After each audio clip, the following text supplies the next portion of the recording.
Coming up, officers on the scene after a shooting leaves 2 people injured. And a TikTok trend has items being stolen from schools. Also on the spot about one state's pandemic response.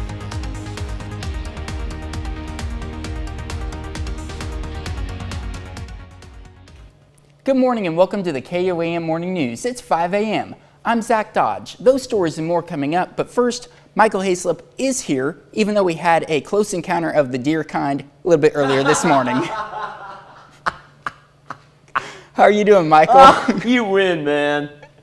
You win. Yeah, side panel of the vehicle. It happens. So, Right. Hey, everybody, be wary, be safe, slow down. Oh, yeah. I trust me, folks. I completely understand. There are some times where you cannot get out of what an animal wants to do. Oh, yeah. Right. For sure. No matter, doesn't matter if you hit the brakes, doesn't matter if you swerve.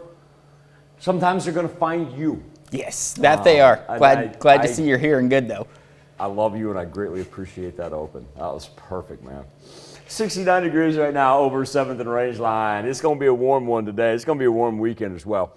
We have a whole bunch of 69 sitting there in Carthage and Pittsburgh as well, though Miami in at 66. How about that trio of 70s we got rolling for Chanute, Neodesha, and out in Independence? Beautiful looking Skywatch Storm Tracker. They got planets, they got stars, they got the whole 9 out today.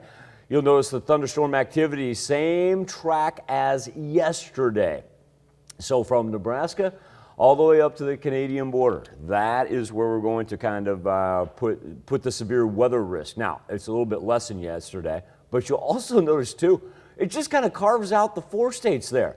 So we stay on the dry side and we warm up into the high 80s. I think we're going to throw down some 90s later on this afternoon. Got to remember, that's a good 8 to 9 degrees above our average high. So there we go. Rain up to the north, rain down to the south. And as it goes through, and like I said, it just doesn't want to touch any of our counties. Not that's a bad thing, but I mean, a shower every now and then wouldn't be so bad. But we're going to have to ride this hot string, Zach, until we get to the beginning of fall. All right, thank you much, Michael. I'm looking forward to the beginning of fall. But of course, as we get into that season, we're going to have more deer running around, so definitely be sure to watch out. Oh, yeah. Yeah. Thanks. I got you. The Webb City Police Department is investigating the shooting of 2 people. It happened yesterday afternoon. Webb City Police say they were called to the 500 block of North Colonial for a disturbance. Officers found a man and a woman both suffering from gunshot wounds. The victims were taken to a local hospital with serious injuries. Police believe this was an isolated incident and that there is no threat to the public. A local school district sounds the alarm on a social media trend that could have serious implications for students. The trend involves students vandalizing school property or stealing something from the school and then posting videos online, most often to TikTok. While school officials can't say for sure it's because of the social media trend, Pittsburgh Community Schools has had incidents of both in several buildings in the district. We did send a letter home because we were seeing this trend happening, and we want to encourage our parents to talk to their students about the downfalls of peer pressure, that sometimes things on social media look cool, but there's real life implications and consequences to that, and things that we put on social media can be there for the rest of your life. TikTok has said they are taking the videos down with the hashtag associated with the challenge. In the next half hour, we'll hear more about the school's response and the criminal consequences students could face if they participate. The director of the Missouri Department of Health and Senior Services answered questions about the state's pandemic response. Donald Cariff touched on several topics, including mask mandates in schools. He says the department doesn't want to mandate masks, but they are providing some guidelines for schools so they can decide what's best for their districts. Cariff also talked about vaccine booster shots, saying the state is trying to be ready should the boosters get federal approval. A morning brief and a after action at 4 o'clock every day. We get together. What we learn, where we're at, but we're tracking with the boosters. We're making sure that we have a system in place. So once the word is given, that we'll be able to successfully roll out and distribute the vaccines. Karoff also says he feels the state's vaccine incentive program, MoVIP, was a success.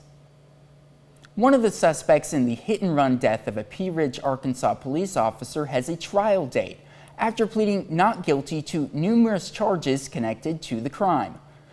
Shauna Cash is set to appear back in court in December. Cash is one of 2 suspects in the death of Pea Ridge officer Kevin Apple. Police say Cash and her co-defendant hit and killed Apple with their car.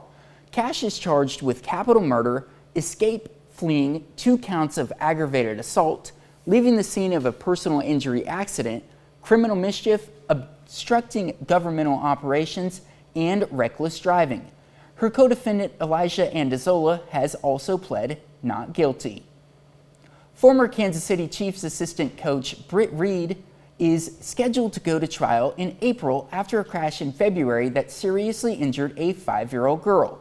Reed, the son of Chiefs coach Andy Reid, will go on trial April 18th. The trial date was set during a virtual hearing yesterday.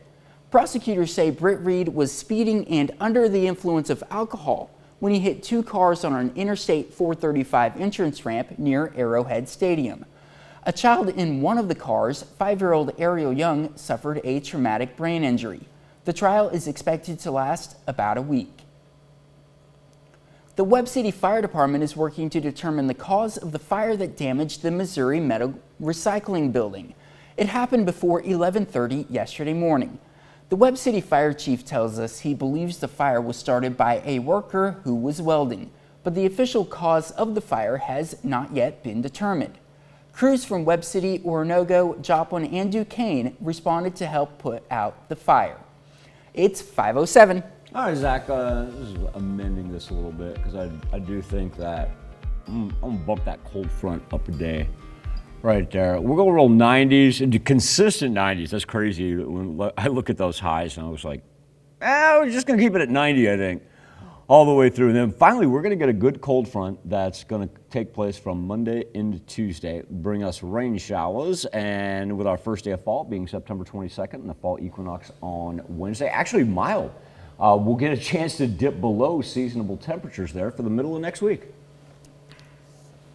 That's a look at this morning's top stories and weather in our first 7 minutes. Coming up on the KOAM Morning News, a look ahead to both games this weekend for Pittsburgh State and Missouri Southern. Plus, Broadway is back in business, but what's missing most entertainment-wise from the pandemic? And hospitals in crisis with not enough rooms for patients. You're watching the KOAM Morning News. More real news in the morning. We'll be right back. As retirement. Frontenac Raiders and Colgan Panthers squaring off in a big early season CNC matchup. Panthers welcoming the Raiders into Pittsburgh, aiming for the first win of the season. Colgan 0-2 for the first 2 weeks. Frontenac 1-1 on the year. Excuse me, pick it up. Raiders up 12-0 after the first quarter. Aiden Fleming's pass picked off by Justice Compton. Compton going to take this one all the way to the 1-yard line. That's where Colin McCartney gets the final yard. Second rushing touchdown of the game for McCartney. Panthers respond. Fleming connects with Tucker Harrell in the corner. Nice catch by Harrell. Colgan's first points of the game. Ensuing kickoff. Return for a touchdown. And the Raiders not slowing down. McCartney to Compton. Get a corner. And get out of my way. Get out of my way. Raiders go on to win 46-12. Pittsburgh State Gorillas on the road in week 3 this weekend, facing Northeastern State. Gorillas 1-1 through 2 games after dropping that home opener last Saturday to Nebraska Kearney. In that game, Pitt State jumped out to a 17-7 halftime lead, but Kearney outscores them 21-0 in the second half and wins it 28-17. A disappointing ending for the Gorillas, but a team that says it's put that loss behind them and excited for another opportunity on Saturday. We can't let that game affect us into the rest of the year. I think the best thing about it is that we have many opportunities in front of us. And this week, Saturday being one of them, You know, we had a great week of practice, I feel like, and just taking one day at a time right now. That's the most important thing for all of us, I think. Looks like his dad now, doesn't he? That's something else. Missouri Southern Lions also on the road this weekend, heading south. They're going to face Central Oklahoma in Week 3. Now, the Lions 0-2 this season after falling to Northeastern State in the home opener last weekend. Central Oak 1-1. Here's Southern head coach Atiba Bradley on what he sees from the University of Central Oklahoma. They're athletic. They've got we'll see another mobile quarterback who can run around a little bit. I think he does a good job in the pocket, but also does some damage when he gets on the edge. Defensively, they're aggressive. They're going to hug the routes. They're going to challenge us up front with their physicality, but they're like every MIAA team. They're well coached. They have some good depth. They have good size, and it'll be a good challenge for us. What I've seen for their defense, they like to play a coverage that we like to throw the ball against a little bit, and we're just looking forward to doing that this week. Pittsburgh State volleyball team off to a hot start this season. Gorillas 6-2 in their first 8 matches. They've won 5 in a row. All 8 of those have been non-conference games for PSU. The really important ones begin this weekend. Pitt State faces Central Oklahoma in the MIAA League opener. Gorillas excited to begin conference play and motivated to prove themselves after being picked 8th in the league's preseason poll. I think we're really ready to show teams what we've been working on and how much we've improved from sort of the off year that was last year. And so we're just really excited to show everybody in the conference what we can do. We had some tough competition this past weekend, and we really had a battle Friday night. And I think in past years that's a game that we might not have come out on top. And so seeing that we could fight like that as a team and play that well and come back from sets that we weren't playing well and then finish really strong and win it in a 5-set match that early in the season is really nice to see and gave all of us a lot of confidence that we can do a lot this season. Royals wrapping up a set with the A's. It's one for the record books. Let's get into what Salvador Perez has done this year. This home run right here ties him with Johnny Bench, Hall of Famer John Bench. It ties him most homers in a single season for a catcher. He's got 45. The year Bench hit 45, he was MVP.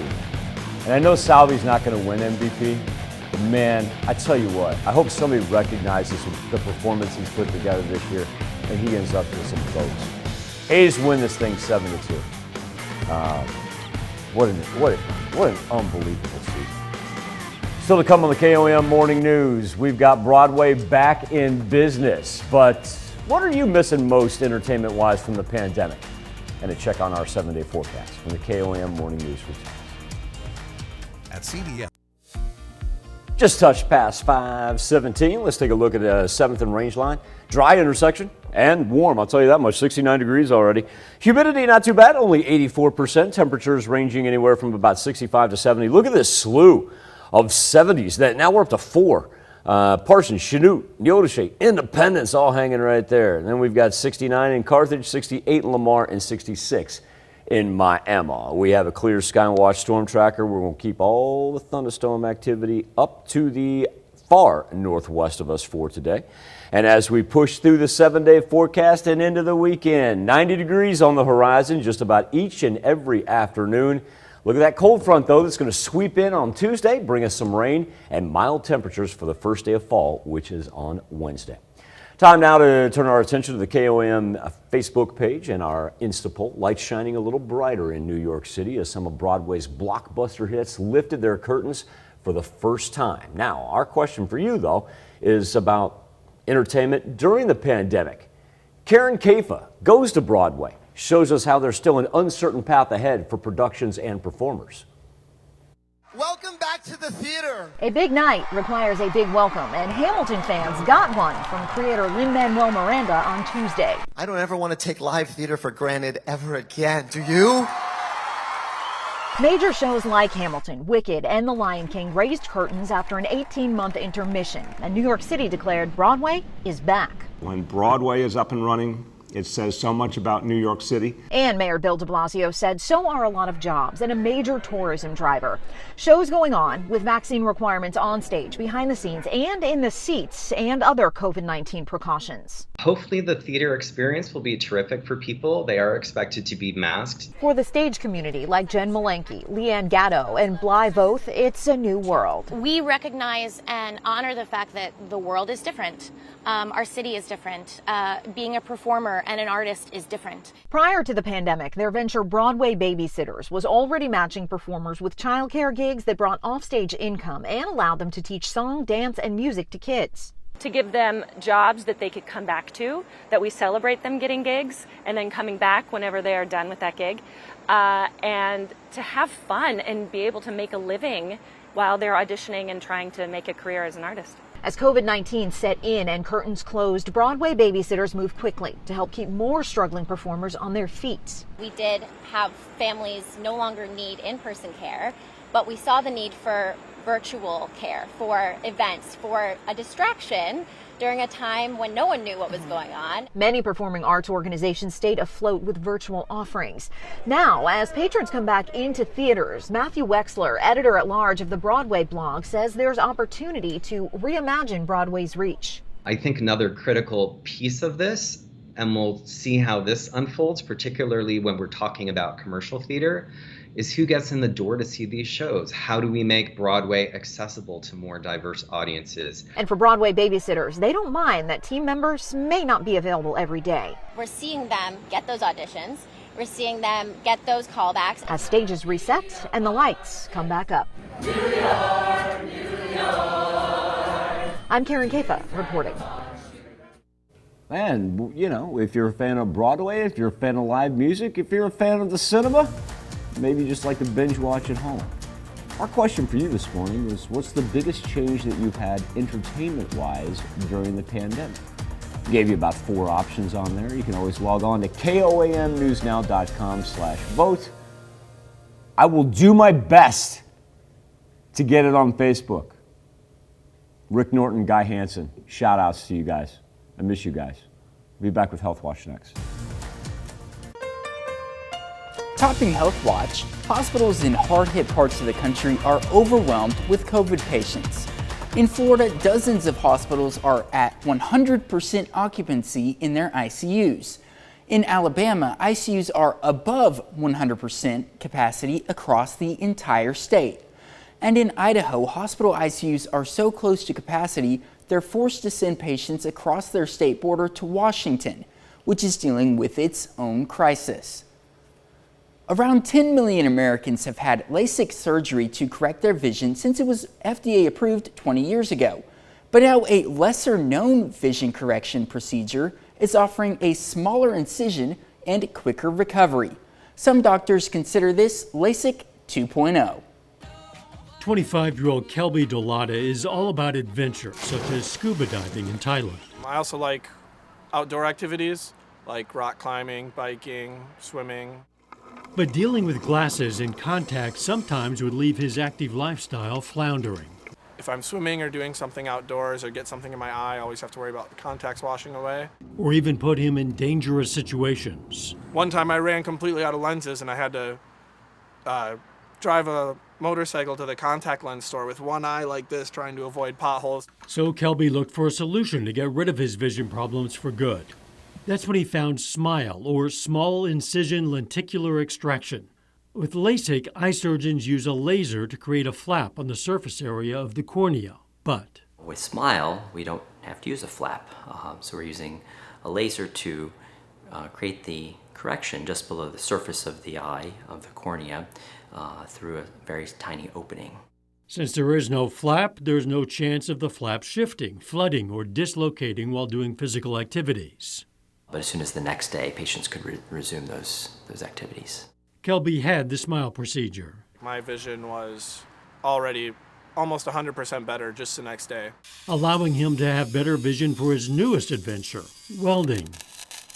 I can just wear safety glasses or the welding helmets and my glasses never get in the way. And allowing him to spark new interests with clearer vision. Dr. Manning says people with dry eye can also benefit more with Smile than with LASIK. The Smile procedure takes only a couple of minutes per eye and 30 minutes in total. That's crazy.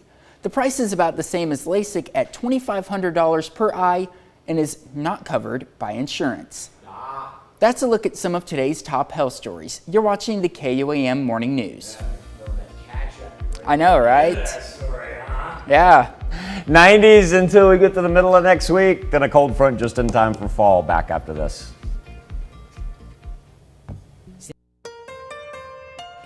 Coming up, officers investigate after a shooting leaves 2 people injured. And a TikTok trend has items being stolen from schools. Also on the spot about one state's pandemic response. The 4 states' most watched news starts now.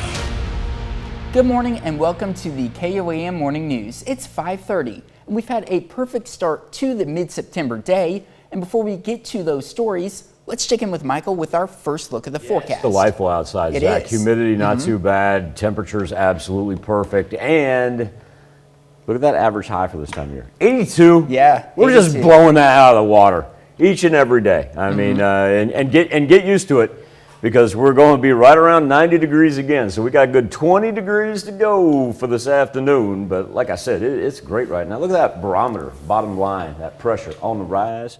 Well, that's going to mean sunny skies and a whole bunch of sunshine.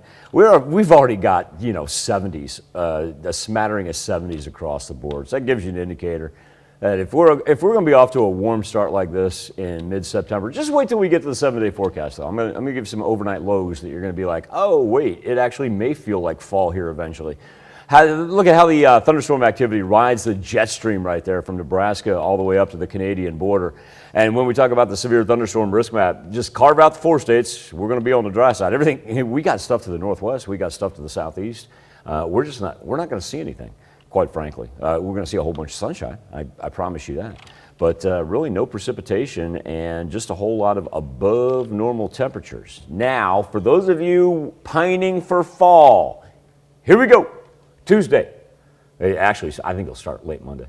But Tuesday, we're going to get rain. We're going to get cold front. And Zach, we will finally have overnight lows that will drop down to the 50s. Down into the 50s. That will be really nice. Very nice.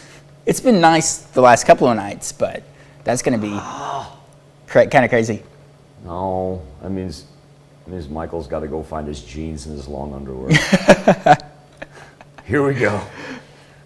Well, I'm sorry to hear about that, Michael. I know. How pathetic am I?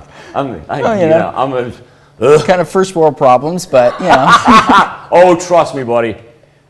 You don't even know where to begin. You don't want to open up that closet door. Let's close that can of worms real quick. My goodness. But thank you. A new TikTok challenge has a local school district sounding the alarm on something that could have long-lasting implications for students. I went to Pittsburgh Community Schools yesterday, where they are starting to see the trend here in the local area. We all did things that were pretty questionable, even if it was to see if we could get away with it.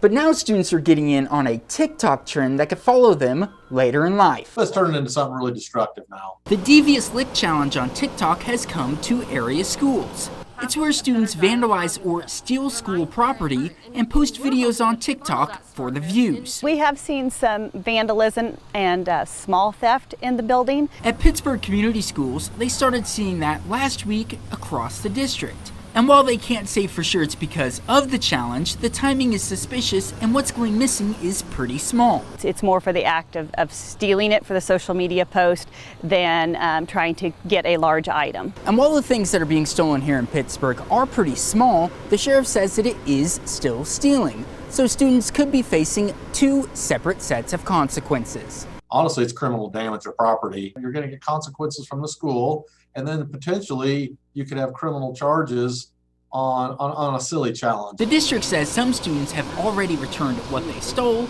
and a letter has been sent to parents encouraging them to talk to their students about vandalism, theft, and peer pressure to try and curb the issue before it gets worse. And help them understand that social media fads can have real life consequences, but it's not about a punishment, it's about teaching them a lifelong lesson. TikTok has also taken down videos with the Devious Lick hashtag.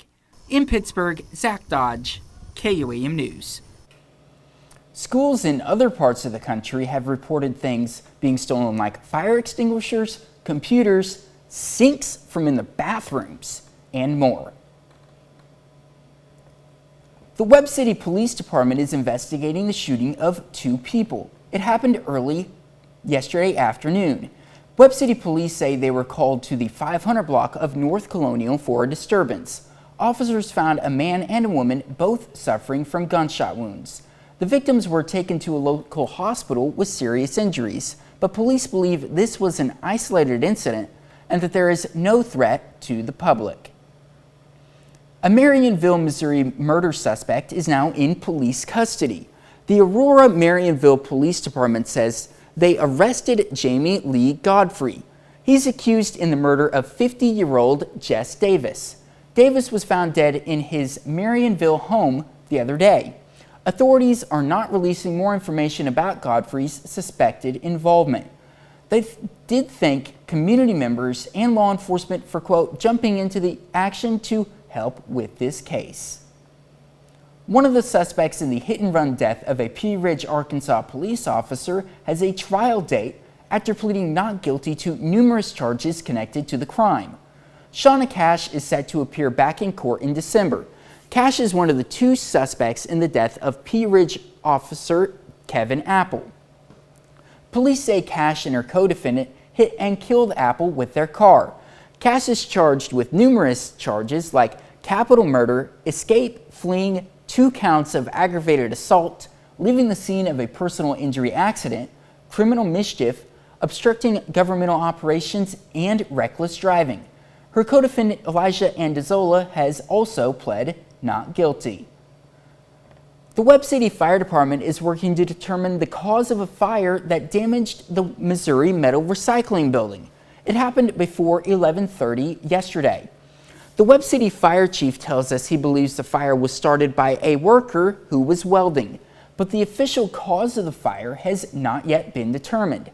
Crews from Webb City, Oronogo, Joplin, and Duquesne responded to help put out the fire.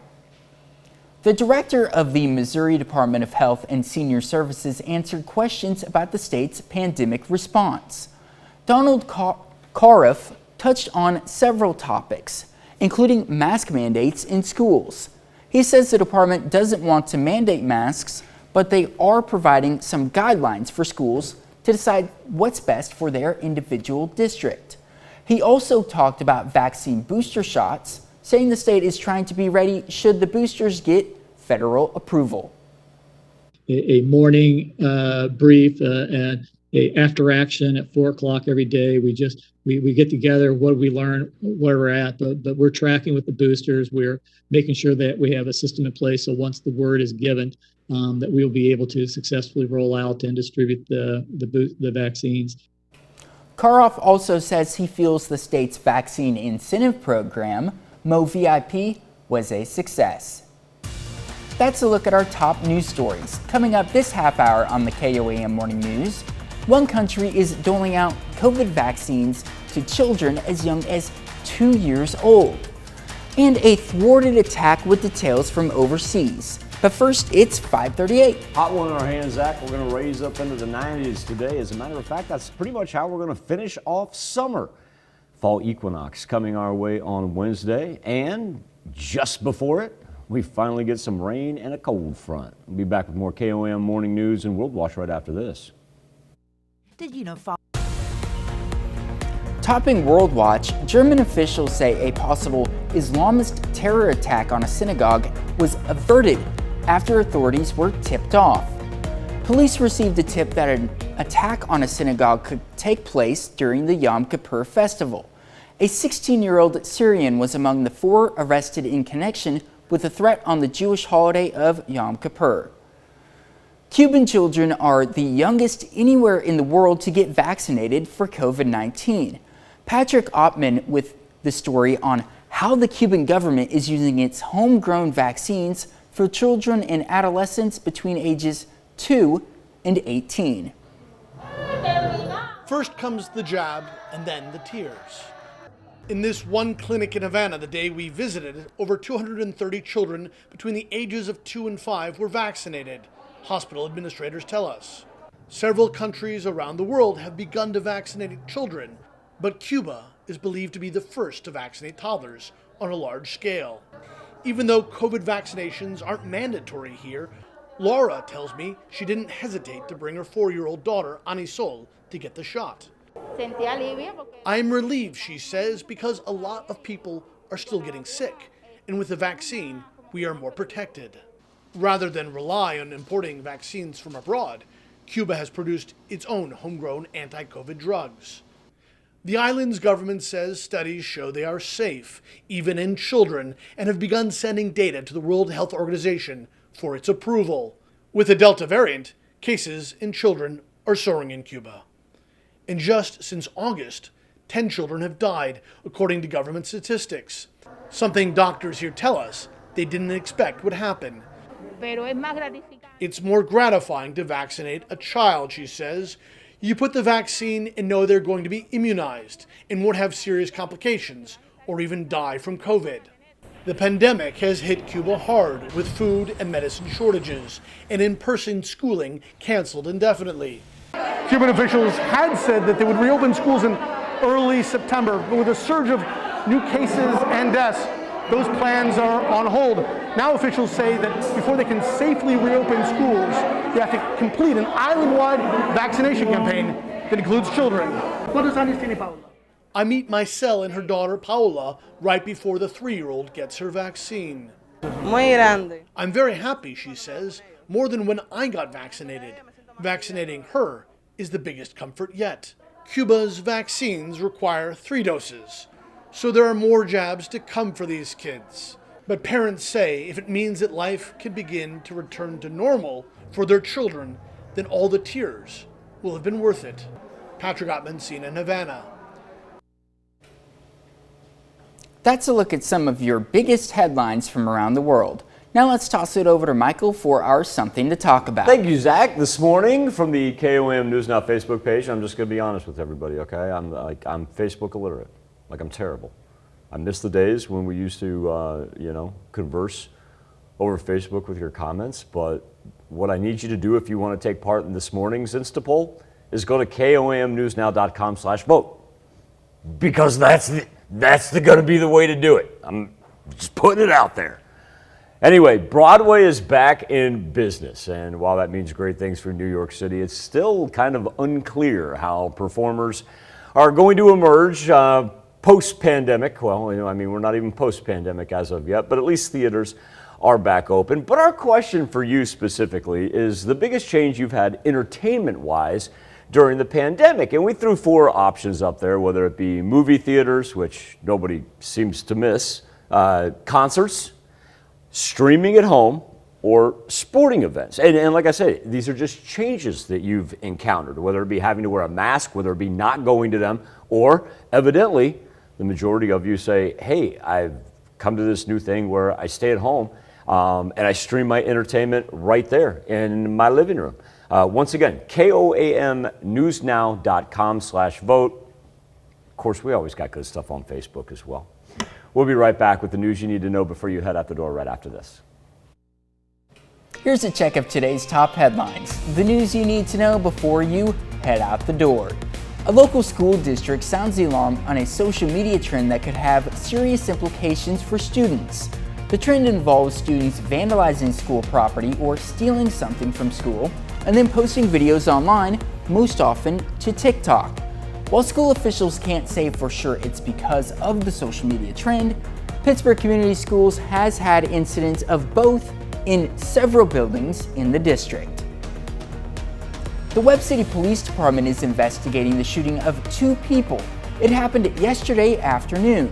The Webb City Police say they were called to the 500 block of North Colonial for a disturbance. Officers found a man and a woman both suffering from gunshot wounds. Those victims were taken to a local hospital with serious injuries. Police believe this was an isolated incident and that there is no threat to the public. The Webb City Fire Department is working to determine the cause of the fire that damaged the Missouri Metal Recycling Building. It happened before 11:30 yesterday morning. The Webb City Fire Chief tells us he believes the fire was started by a worker who was welding, but the official cause of the fire has not yet been determined. Crews from Webb City, Oronogo, Joplin, and Duquesne responded to help put out the blaze. One of the suspects in the hit-and-run death of a Pea Ridge, Arkansas police officer has a trial date after pleading not guilty to numerous charges connected to the crime. Shauna Cash is set to appear back in court in December. Cash is one of the two suspects in the death of Pea Ridge officer Kevin Apple. Police say Cash and her co-defendant hit and killed Apple with their car. Cash is charged with capital murder, escape, fleeing, 2 counts of aggravated assault, leaving the scene of a personal injury accident, criminal mischief, obstructing governmental operations, and reckless driving. Her co-defendant, Elijah Andazola, has also pled not guilty. That's a check of today's top headlines, the news you need to know before you head out the door. And when you do head out the door, Zachariah, you're going to have plenty of sunshine and temperatures that are going to get up around 90 degrees later on this afternoon. It's interesting to note when we put future track into motion, look at the rain down to the southeast, and then as we fast forward, rain to the northwest. Just doesn't want to really penetrate any of our highlighted counties here in the 4 states. So while we sit back and get ready for the end of summer and beginning of fall, it's just a whole bunch of heat headed our way. Average high this time of year would be, say about 82. Well, we're going to roll a string of 90s all the way until the last day of summer. That would be Tuesday. And a cold front's going to move in, thunderstorm activity. Temperatures after that to begin fall. Finally, here they are in the mid-70s and those overnight lows dipping down to the low 50s. We'll be back with a little Connect to Culture interview with Emily Frankowski right after this.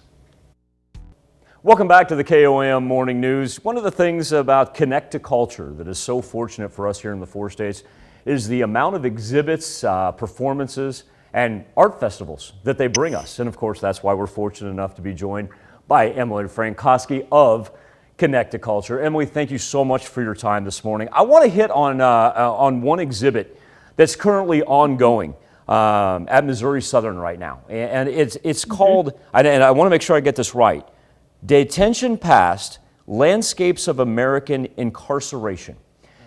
The name and title in and of itself immediately has me curious about what this is about. And once again, this is on display at Missouri Southern, open to the public.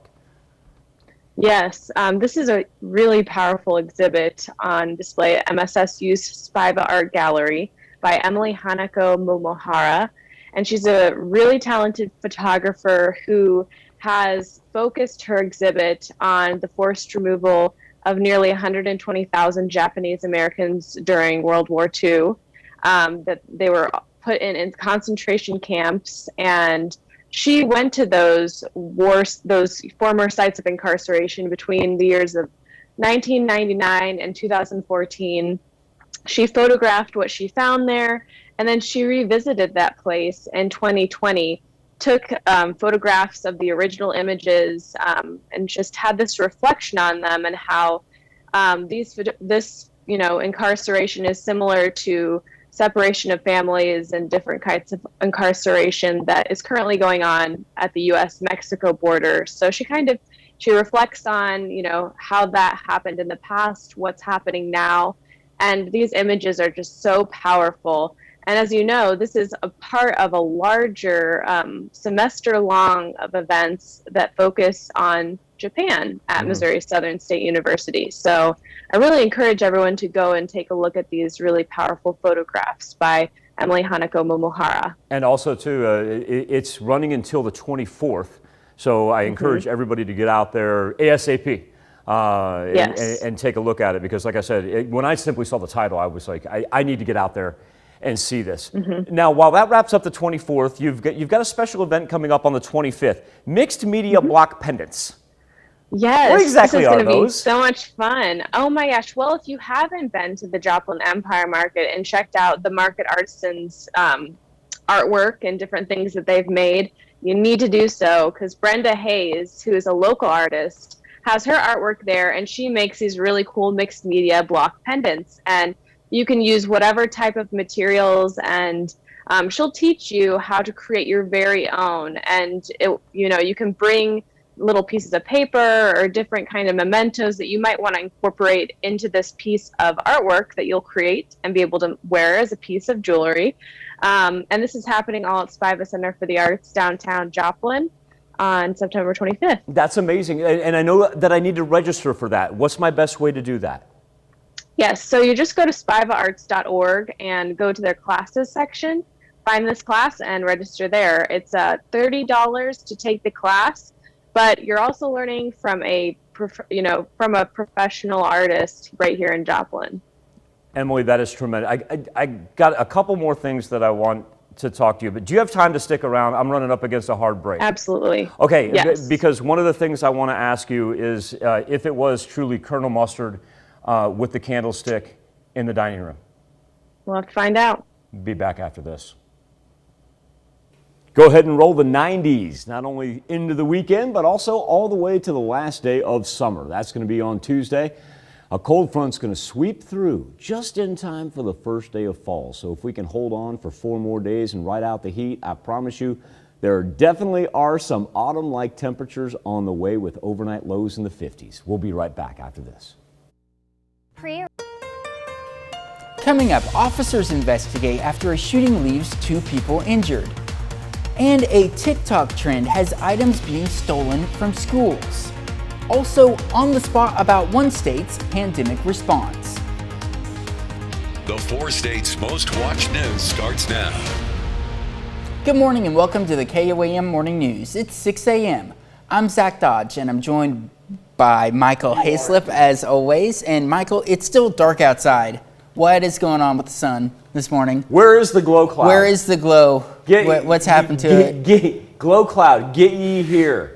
Right, get you here. Hey, Zach, during that commercial break right there, I was going back because I know our daily almanac's going to say our average high this time of year is 82. I know that. But look at our high temperatures the last 10 days.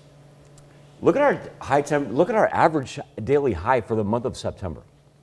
So I actually had to turn a couple pages. I did paperwork. You have to go back to August the 5th.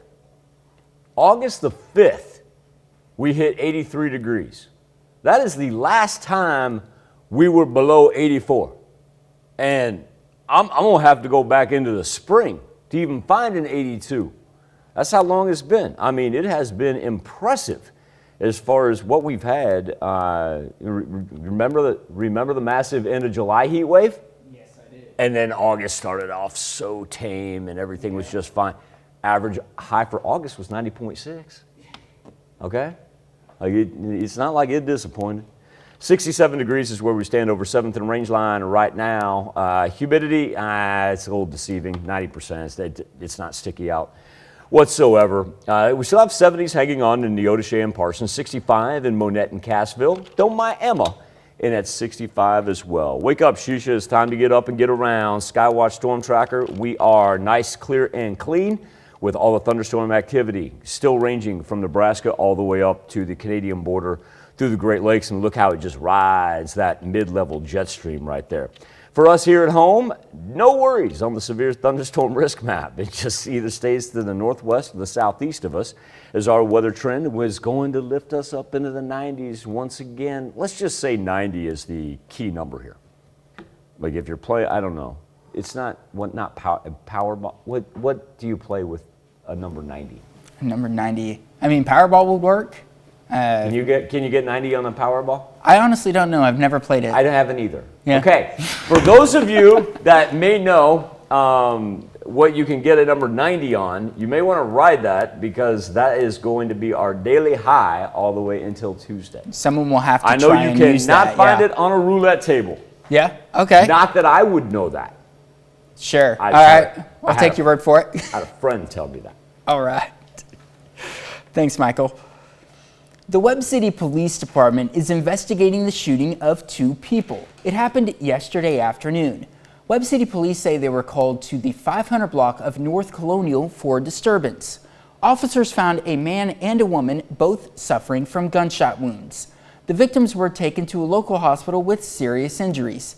Police do believe, though, this was an isolated incident and that there is no threat to the public. A local school district sounds the alarm on a social media trend that could have serious implications for students. The trend involves students vandalizing school property or stealing something from school, and then posting videos online, most often to TikTok. While school officials can't say for sure it's because of the social media trend, Pittsburgh Community Schools has had incidents of both in several buildings in the district. We did send a letter home because we were seeing this trend happening, and we want to encourage our parents to talk to their students about the downfalls of peer pressure, that sometimes things on social media look cool, but there's real life implications and consequences to that, and things that we put on social media can be there for the rest of your life. TikTok has said they're taking the videos down with the hashtag associated with the trend. In the next half hour, we'll hear more about the school's response and the criminal consequences students could face if they participate. The director of the Missouri Department of Health and Senior Services answered questions about the state's pandemic response. Donald Karoff touched on several topics, including mask mandates in schools. He says the department doesn't want to mandate masks, but they are providing some guidelines for schools to decide what's best for their individual districts.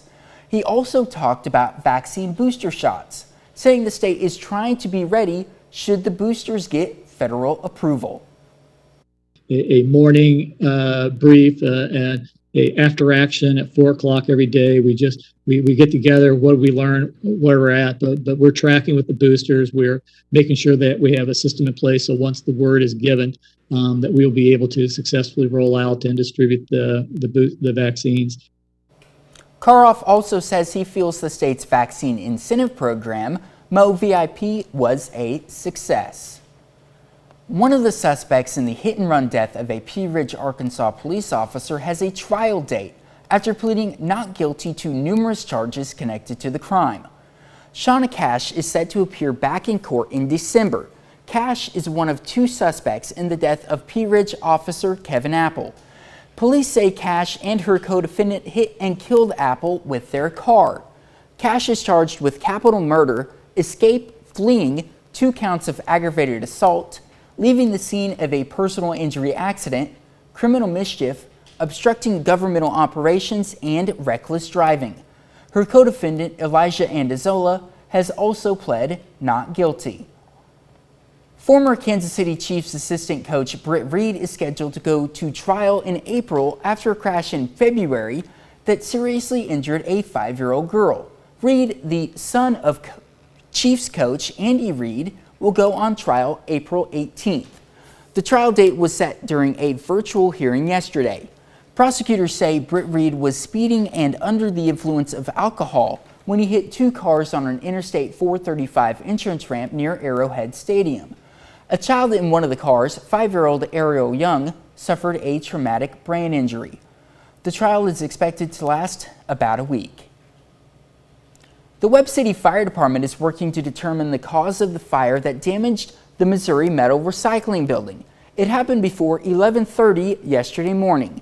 The Webb City Fire Chief tells us he believes the fire was started by a worker who was welding, but the official cause of the fire has not yet been determined. Crews from Webb City, Oronogo, Joplin, and Duquesne responded to help put out the fire. It is 6:07. All right, Zach, as soon as that sun does begin to rise, it's going to make it for a hot afternoon because the humidity is going to linger. That's one of the things we've been talking about. While the precipitation may stay to our southeast and our northwest as far as physical rainfall, does not mean that the humidity is not going to kick in. As Future Track will show you, it's just kind of funny how it just kind of splits us. And that's exactly where the thunderstorm risk map has it. It's the southeast and northwest of us. 7-day forecast rides the 90s all the way through the weekend until that cold front hits on Tuesday, and then we get a taste of fall just in time for the first day of fall. That's a look at this morning's top stories and weather in our first 7 minutes. Coming up on the KOAM Morning News, we check back in with Emily Frankowski from Connect to Culture. And confusion arises over the booster shots needed for the COVID vaccine. Welcome back to the KOAM Morning News. Earlier, we were joined by Emily Frankowski of Connect to Culture, and Emily was kind enough to come back because we didn't have time to get to all the events that her organization is able to put on, and I really wanted to spend some time, especially on one performance and one festival. The first one I want to talk about, Emily, is you and I were kind of kidding around earlier about Colonel Mustard with the candlestick in the dining room. You're doing Clue on stage, Joplin Little Theater and Connect to Culture. Doing Clue on. How excited are you about this? Oh man, we're so excited that Joplin Little Theater decided to put on Clue. So this is, everyone knows Clue. They make those jokes about, who's done it, things like that. So you'll find all of the classic characters like Colonel Mustard, Mrs. Peacock, Mrs. White, Miss Scarlet, Professor Plum, and Mr. Green, and you'll kind of play along. That's what I understand from them, is that you might even have kind of a score sheet to keep track of everything that's going on. It is a murder mystery. Originally, it was a board game, I believe, and it was developed in the 40s. And so they've adapted it to be a play. And if you like mysteries, it's kind of funny too. So it's kind of a comedy as well. So tickets are $18 for adults. Senior citizens and students get in at $15, and then children 12 and under are $8. So you'll just need to call Joplin Little Theater to reserve those spots. And I tell you what, folks, if you've never seen a performance of Clue put on, but if you enjoy the game, even if you know the premise of it, it is a hilarious performance. I'm so glad you're doing it as well. I'm really looking forward to it, to ultimately see who done it. That is perfect. I know. Also, too, it's your 7th, and congratulations on this being the 7th annual Joplin Arts Fest coming up. Thank you. We're really excited about it. Joplin Arts Fest has really grown through the years, this being the 7th annual.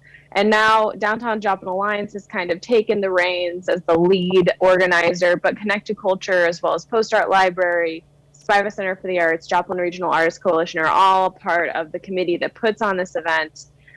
So much fun. It's September 17th and 18th, and there are going to be over 20 to 30 different visual artists there from close by as well as far away. We're going to have a lineup of 8 different local performers on stage throughout the entire event. Delicious foods, a lot of fun.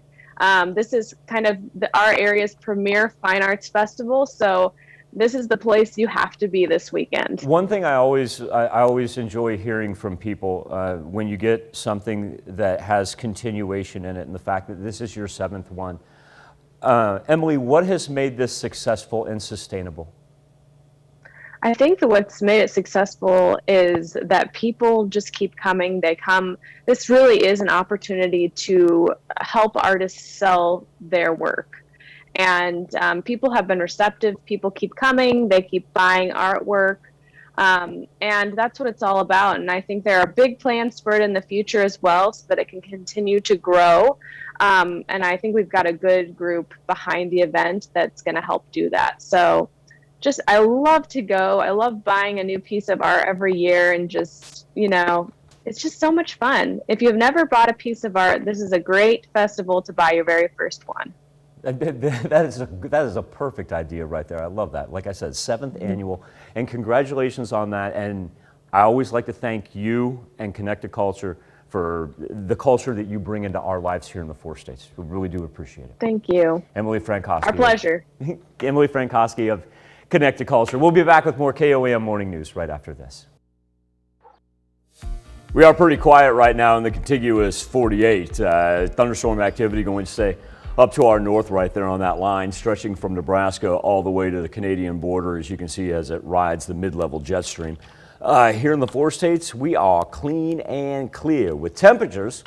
Tell you what, we're still hanging on to some 70s every now and then. We've still got them in Neodesha and in Parsons. Joplin sits at 67, along with Pittsburgh.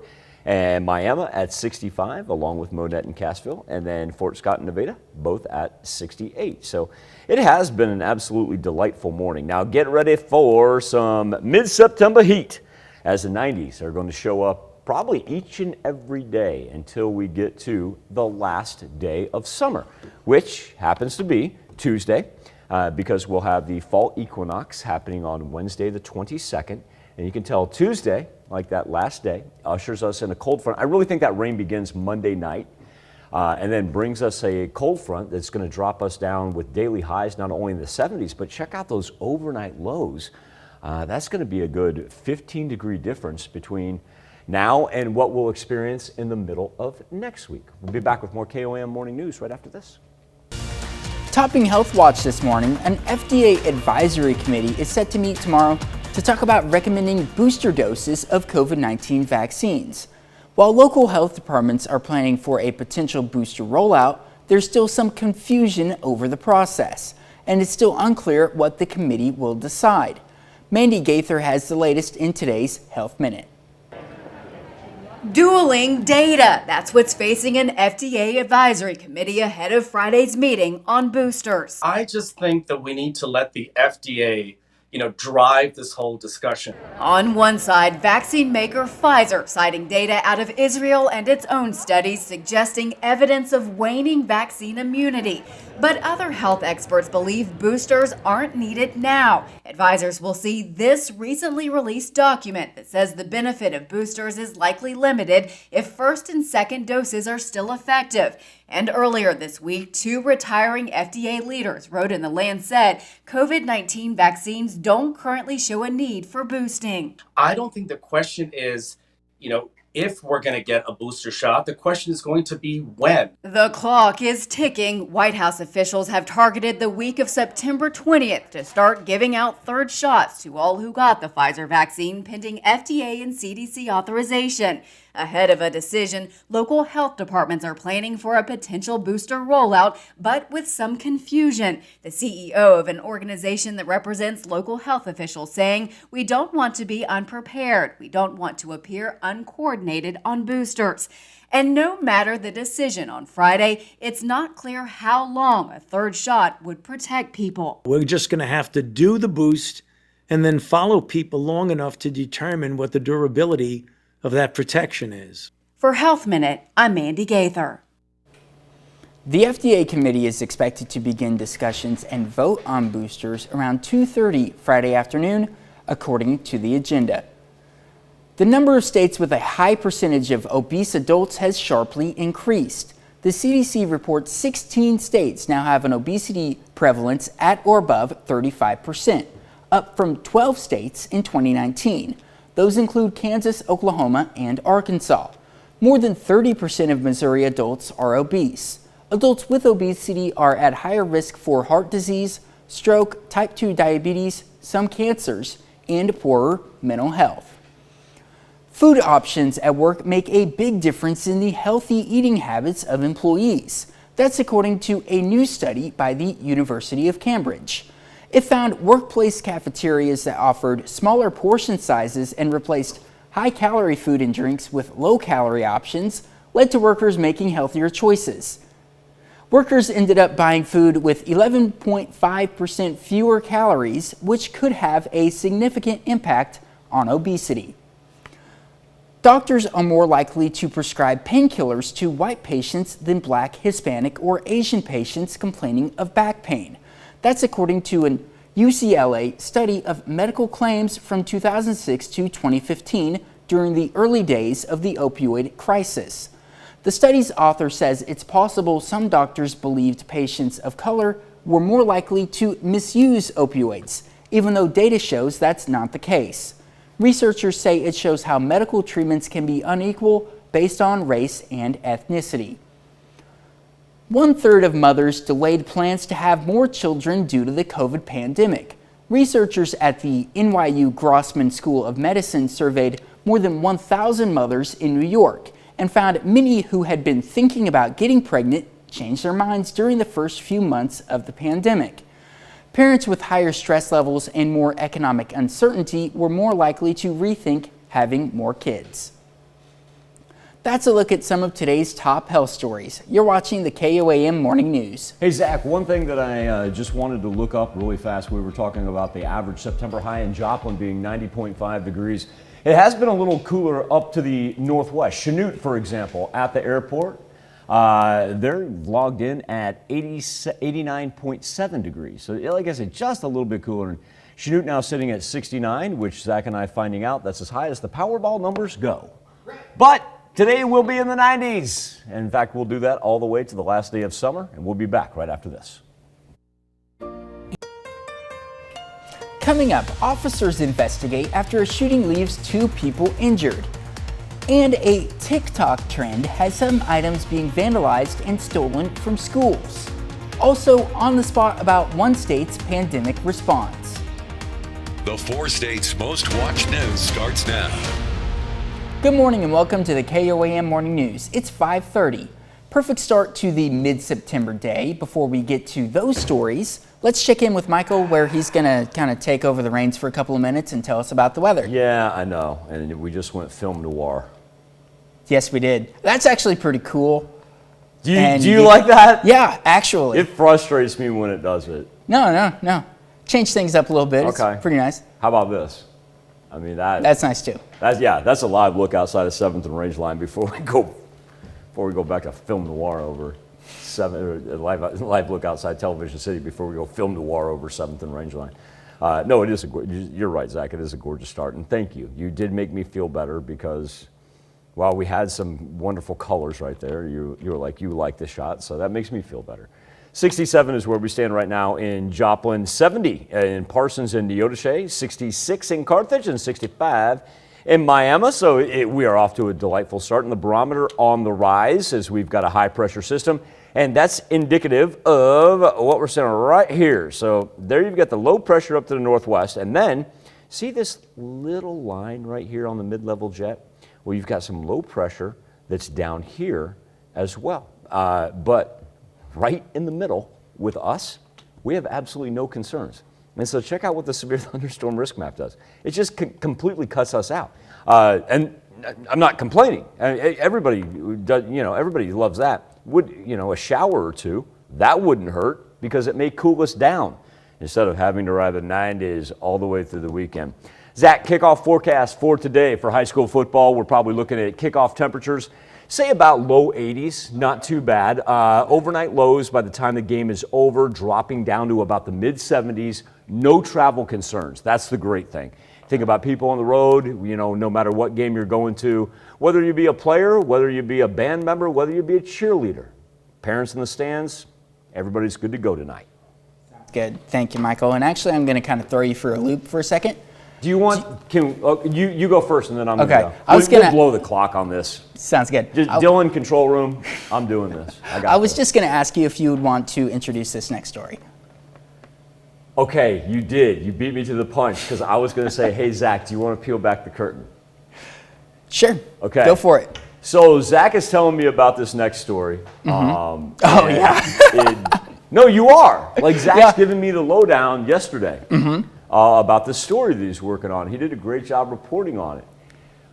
I have a 12-year-old, and my 12-year-old is a big fan of K-pop. Right. Okay, so there's number one. Mm-hmm. Number two, I don't think it's like any surprise to anybody, and people get the joke that watch the show. My hearing is shot. Right, like, right. Folks, I have worn an earpiece for so many years. Yep. That my kids make fun of me. It's a running joke in the family. He's going very so detailed here. I hear Zach say something about K-pop and kids stealing stuff from schools. So I go to tell my I asked my 12-year-old, I'm like, dude, give me the lowdown on this, Kale. And Kale looks at me, he goes, it's TikTok. And then Kale looks at me and goes, Dad, your hearing is so bad. Yeah. I immediately texted Zach Dodge after picking up Kale, and I said, my hearing is shot. I now know it's TikTok. Sounds good. Yeah. It was pretty funny at the time, yeah. Oh, I'm sure you got a kick out of it. Got a kick out of it, You're a whole lot younger than me. I'm sure you were just like, oh my God, old man Hayslip. Anyway, I cannot believe they're stealing toilets. Yeah, toilets and sinks. And yeah, we'll give you a lowdown And here they're in a putting second. themselves on video doing it. Right. Okay, you intro the story now. Okay. A new TikTok challenge has a local school sounding the alarm on something that could have long-lasting implications for students. Like Hayslip was just talking about, I went to Pittsburgh, where they're sounding the alarm on the trend that could land kids in legal trouble. I'm sure as kids we all did things that were pretty questionable, even if it was to see if we could get away with it. But now students are getting in on a TikTok trend that could follow them later in life. Let's turn it into something really destructive now. The Devious Lick Challenge on TikTok has come to area schools. It's where students vandalize or steal school property and post videos on TikTok for the views. We have seen some vandalism and small theft in the building. At Pittsburgh Community Schools, they started seeing that last week across the district. And while they can't say for sure it's because of the challenge, the timing is suspicious and what's going missing is pretty small. It's more for the act of stealing it for the social media post than trying to get a large item. And while the things that are being stolen here in Pittsburgh are pretty small, the sheriff says that it is still stealing. So students could be facing 2 separate sets of consequences. Honestly, it's criminal damage of property. You're going to get consequences from the school, and then potentially you could have criminal charges on a silly challenge. The district says some students have already returned what they stole, and a letter has been sent to parents encouraging them to talk to their students about vandalism, theft, and peer pressure to try and curb the issue before it gets worse. And help them understand that social media fads can have real life consequences, but it's not about a punishment, it's about teaching them a lifelong lesson.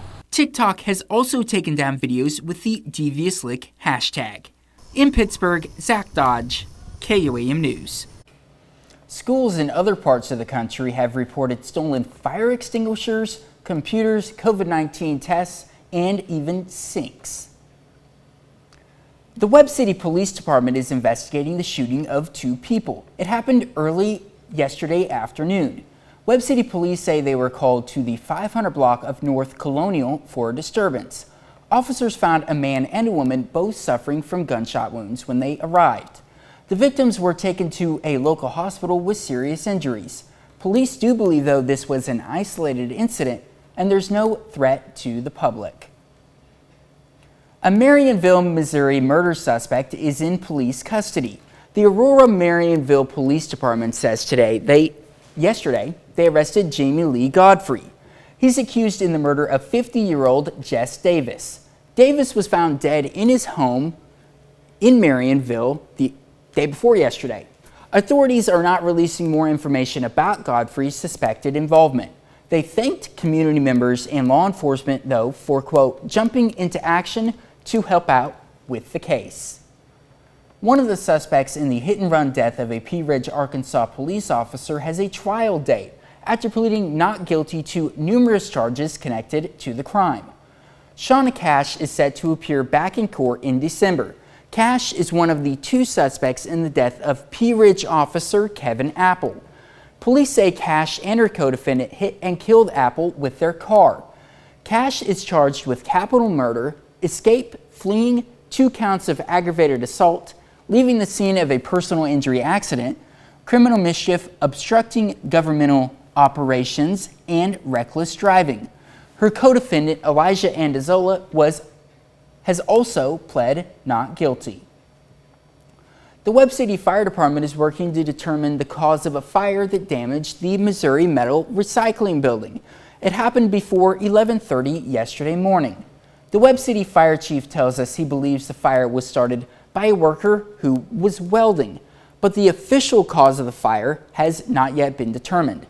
Crews from Webb City, Oronogo, Joplin, and Duquesne responded to help put out the blaze. The director of the Missouri Department of Health and Senior Services answered questions about the state's pandemic response. Donald Cariff touched on several topics, including mask mandates in schools. He says the department doesn't want to mandate masks, but they are providing some guidance for schools to decide what's best for their districts as schools start to see more cases in their districts. Cariff also talked about vaccine booster shots, saying the state is trying to be ready should the boosters get federal approval.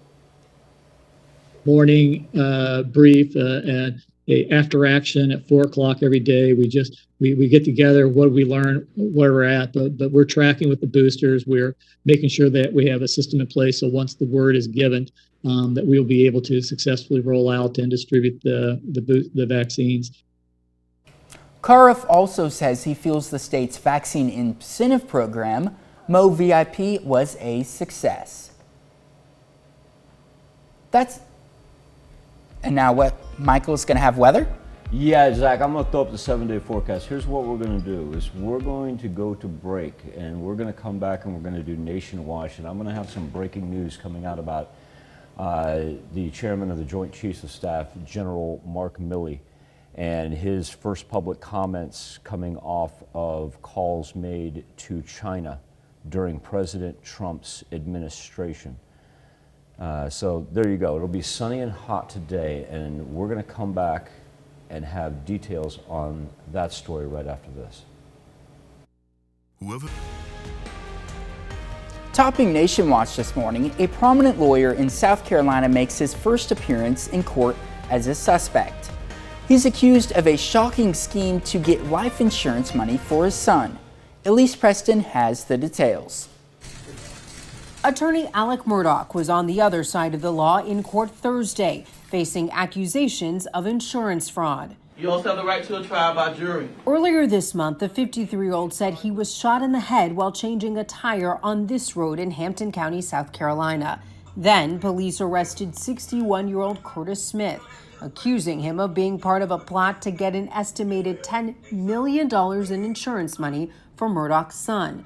Police say Murdaugh hired Smith to kill him. The only violence he's ever been involved in is this, which was to have himself executed.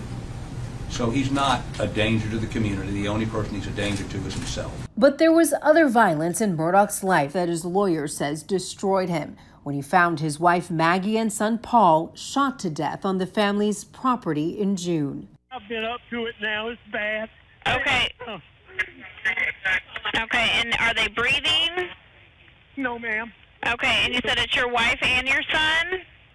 My wife and my son. The double murder has not been solved. Murdaugh is also under investigation for allegedly misappropriating his former law firm's funds. His lawyer says his problems were a result of a 20-year-long opioid addiction. His wife and son were brutally murdered, and that has had an extraordinary effect on him. Murdaugh will return to an out-of-state rehab facility. The judge set his bond at $20,000. Elise Preston, CBS News. Murdaugh faces charges of filing a false police report, conspiracy, and making a false statement. Investigators are also looking at the 2018 death of Murdaugh's housekeeper. And now we're going to toss it over to Michael Hayslip, who has some breaking news this morning. All right, Zach, you and I were talking about the chairman of the Joint Chiefs of Staff, General Mark Milley. There's a new book, excuse me, by Bob Woodward coming out called Peril, in which Woodward and Robert Costa detail phone calls that General Milley made to his counterpart in China with him being worried about President Trump during the last days of the administration.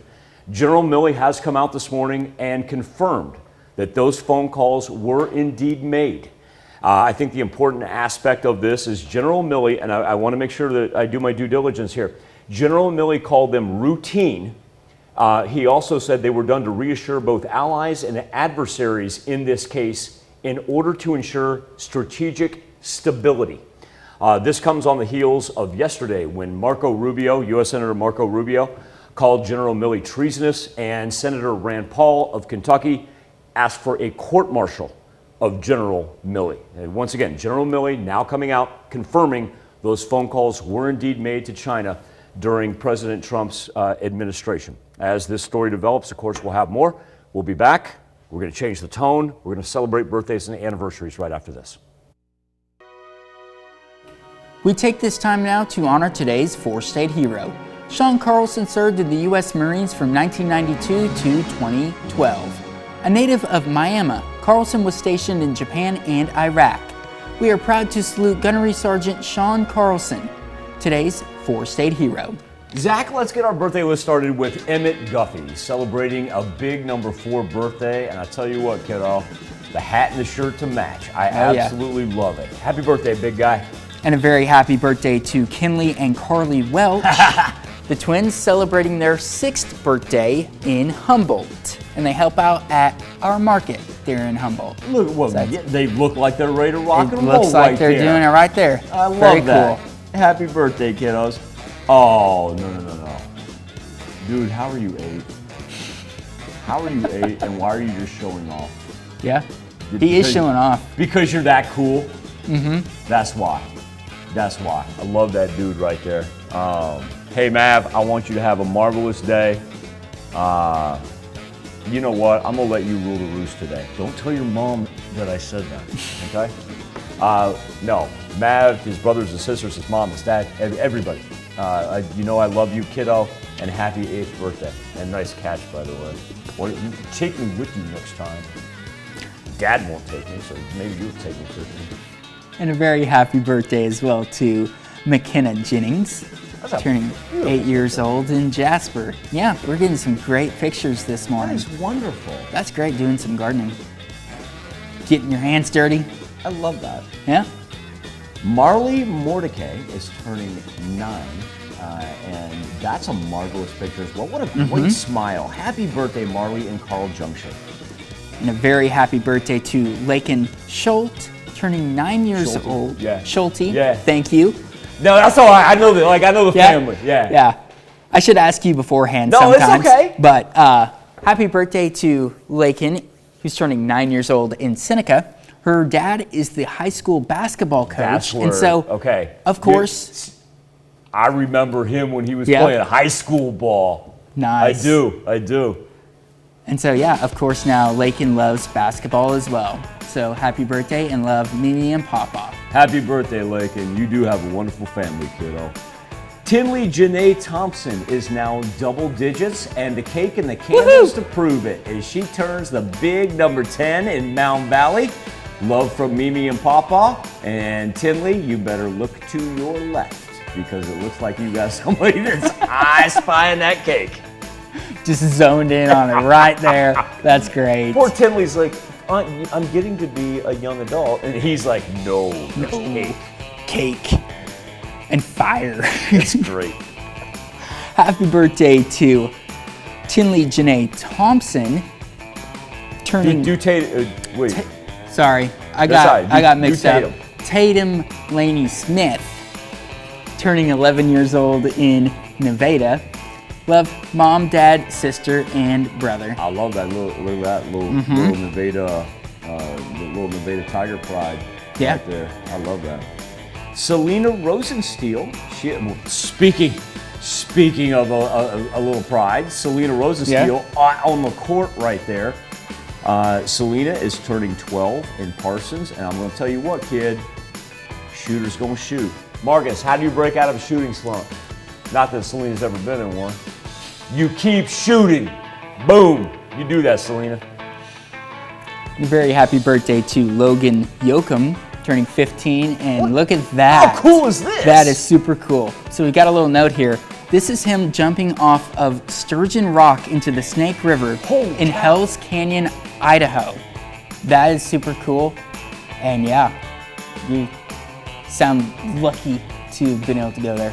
Very cool. Happy birthday. Yoakum family, thank you. That's a great one right there.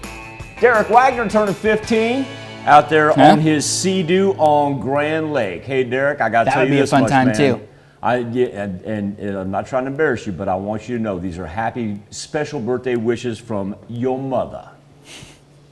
And a very happy birthday to Josh Pitts, turning 15 years old, and he is a freshman at Pittsburgh High School. Out in Oswego, Cecilia Newby, she is celebrating her 17th birthday. There's got to be a backstory there. Yeah. But I'm sure it's a good one. Oh, yeah. Happy birthday, Cecilia. And a very happy birthday to Weston Marbury, turning 17 in Fort Scott. He's a junior, of course, at Fort Scott High School. And this comes with Love from Mom, Dad, Ty, and Jace. Tri-City Cook put a couple of twos out on them.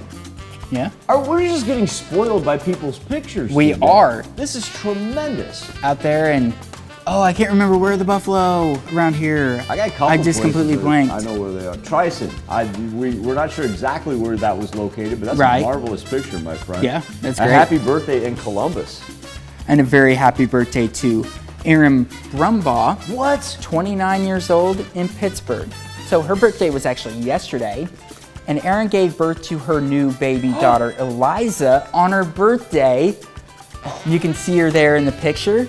That is super cool. Number one. Yeah. I can't believe that I've seen Erin grow up. Number Right. two, Erin, congratulations. Congratulations I feel on the terrible. baby. I didn't know.